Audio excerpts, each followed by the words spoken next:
નમસ્કાર દર્શક મિત્રો, સાવરકુંડલાની રફતારમાં આપનું સ્વાગત છે। તાજેતરમાં જ કોંગ્રેસના રાષ્ટ્રીય અધ્યક્ષ શ્રી મલ્લિકાર્જુન ખડગે દ્વારા ગુજરાત વિરોધી એક નિવેદન આપવામાં આવેલ, તેના વિરોધમાં આજરોજ શિહોર શહેરમાં શિહોર ભાજપ દ્વારા વડલા ચોક ખાતે એક મૌન ધરણા પ્રદર્શનનું આયોજન કરવામાં આવ્યું હતું।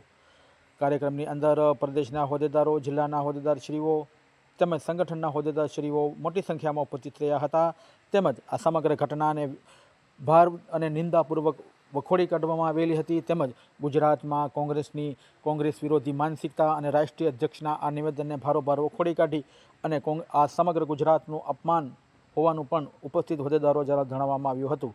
આ કાર્યક્રમની અંદર ભાવનગર જિલ્લા ભાજપ ઉપપ્રમુખ રાકેશભાઈ છલાણા, રાજેશભાઈ ફાળકી, મહામંત્રી શ્રી ગેમાભાઈ ડાંગર, સિહોર શહેર મહામંત્રી શ્રી હરદેવસિંહ વાળા, મહામંત્રી શ્રી હેડલીભાઈ શાહ, સિહોર નગરપાલિકા પ્રમુખ જાગૃતિબેન રાઠોડ, સિહોર તાલુકા ભાજપ પ્રમુખ ભોજુભાઈ ડાંગર, મહામંત્રી શ્રી દીપસંગભાઈ પરમાર, સુરેશભાઈ તેજાણી તેમજ સિહોર ભારતીય જનતા પાર્ટી સંગઠનના કાર્યકર્તાઓ અને સંગઠનના સભ્યો તેમજ નગરપાલિકાના ચૂંટાયેલા સદસ્યો ઉપસ્થિત રહ્યા હતા।